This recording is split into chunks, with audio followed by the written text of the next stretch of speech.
Hey everyone, Tim Schofield here. And yesterday I just unboxed the iPhone 13 and 13 mini. I can link to that video down below. However, now it's time to take a look at Apple's latest flagships, the 13 Pro and 13 Pro Max.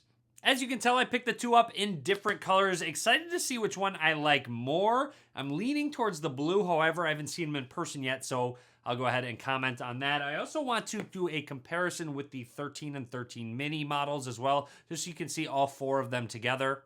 Now, there will be a lot more videos coming soon on the 13 Pros and the 13s as well, so make sure you subscribe so you're notified when those videos go live.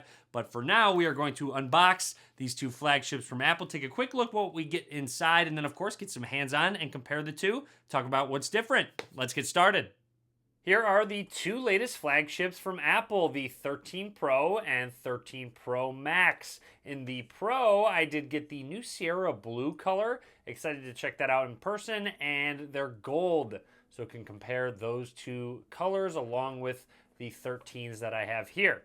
The 13 Pro starts at $1,000, and for $100 more, you get the 13 Pro Max. Now, I want to make note, I actually purchased the 256 gigabyte variant in both of these because with their ProRes video recording, if you'd like to record in 4K resolution using that, you have to get a 256 gig model and above. You can still use their ProRes recording if you do buy a 128 gigabyte variant. However, it's only in 1080p, so no 4K recording for you. Anyways, let's go ahead and open these both up. I'm guessing it's going to have the exact same thing. To start with the gold, taking it out of the box. There it is. Setting that to the side, we do have our USB Type-C to Lightning connection. Again, no USB-C in an iPhone just yet. And then our Designed by Apple in California tag with SIM ejection tool, information, and one Apple sticker. And just to confirm that new Sierra Blue color in the 13 Pro, exact same stuff. That cable and booklet with one Apple sticker. So here's a first look side by side of the gold and Sierra Blue. I do like the Sierra Blue, a bit of a lighter coloring blue to it, especially in comparison to that blue that the iPhone 13 uses. Anyways, let's go ahead and peel off the front plastic or paper that is on it, and then I'm going to boot up both of these phones, and while they boot up, let's take a closer look at the hardware and compare that. Down at the bottom, you have your microphone, your Lightning connection for charging, and one of the stereo speakers. Also want to make note that the 13 Pro Max just has more holes in the speaker and the microphone. Moving along the right side, I do believe this is a 5G antenna, just like on the 13, and our side button. Want to make note, I'm noticing some fingerprints collecting on the side rails of both of these devices if the light hits it the right way. Now also make note of the camera bump, not too large, looks a little larger than the iPhone 13. Up towards the top, absolutely nothing. On the left side, we have our switch for ringer and vibrate. We also have our volume rockers, of course color-coded, with whichever color you decided to get, and our SIM slot.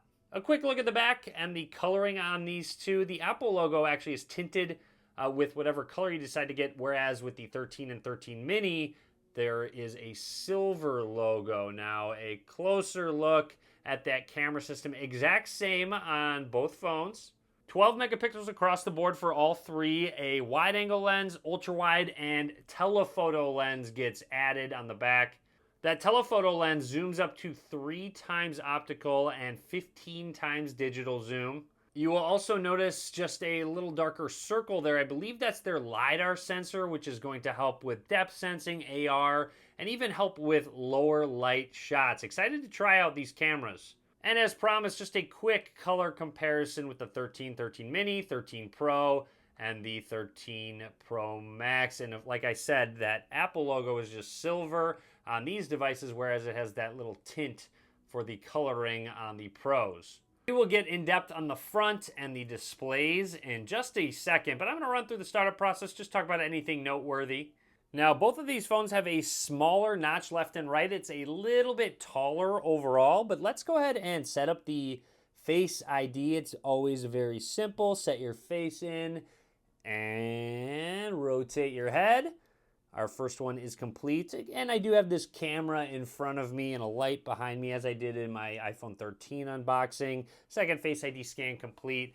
Generally, the face unlock is fantastic on these phones. As usual, get the choice of light or dark mode out of the box. With OLED, dark mode looks fantastic. And skipping through, standard or zoomed. Sometimes you might want to use zoomed on a larger display since more just kind of fits on the screen. And here we are. Welcome to iPhone. Let's compare these two displays. The 13 Pro has a 6.1-inch OLED 2532 by 1170 display, and the 13 Pro Max has that 6.7-inch 2778 by 1284 resolution.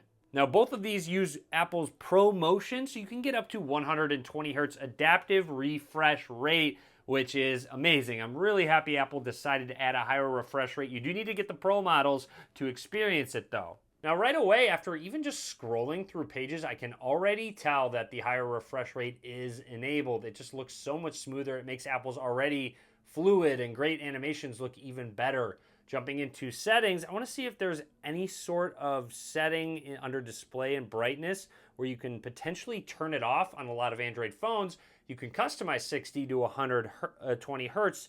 So if you want to bump down to 60 Hertz to save battery life, you can. And I'm not seeing anything. I'll have to dig a little bit deeper in settings to see if I could find anything. Now, here's what I'm going to do. I'm going to actually do a slow motion video with the iPhone 13 and iPhone 13 Pro to show you the difference between 120 Hertz and 60 Hertz. So it's hard to capture on camera without slow motion, but to my eye, it's very obvious when 120 Hertz is enabled or not. And you'll see the 60 Hertz display on the right just looks a little bit more choppy. It doesn't show the icons and the graphics as many times as the display on the left, so it just looks a little bit more choppy.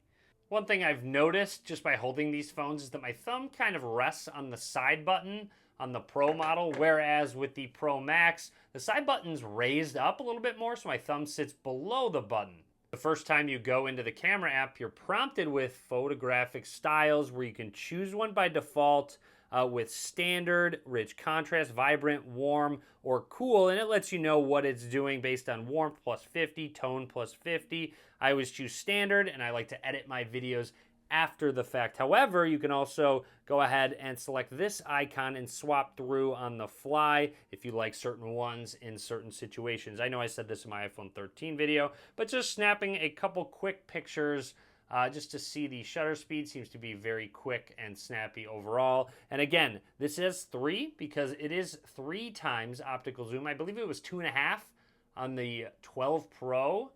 Correct me if I am wrong. And then going back, 0.5x for the ultra wide angle lens. Now I believe ProRes video shooting is actually coming in an update. Right now you can shoot up to 4K 60 frames per second, whereas again on some Android phones you can already shoot in 8K.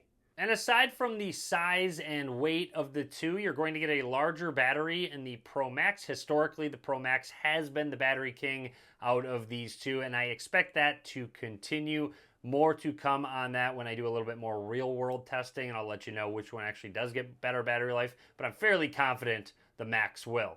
Anyways, that is everything I want to talk about for now with the new flagship from Apple, the 13 Pro and 13 Pro Max. Drop a comment. Let me know what you think if you're picking one of these up, if you like their new Sierra blue color, and of course more content coming from me on all of these iPhones and even the new iPad coming soon. Be sure to subscribe.